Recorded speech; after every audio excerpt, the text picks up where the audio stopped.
አንተ ማለት አብረሃቸው የምትውለው የአምስቱ ሰዎች አማካኝ ውጤት ነህ ይባላል። ምን ማለት ነው? አምስቱ ሰዎች እነማን ናቸው? አምስቱ ሰዎች አንደኛ ጊዜያቸውን በአግባቡ የሚጠቀሙበት፣ ሁለተኛ አዎንታዊ አመለካከት ያላቸው፣ ሶስተኛ በስራ ጠንካራና ስኬታማ የሆኑ፣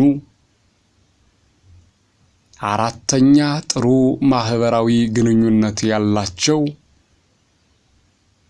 አምስተኛ አዳዲስ ስራ ፈጣሪና ጥሩ ሐሳብ የሚፈጥሩ ሰዎች ናቸው።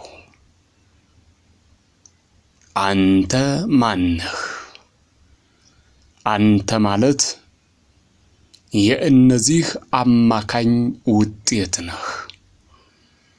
ታዲያ ለምን አትሰራም?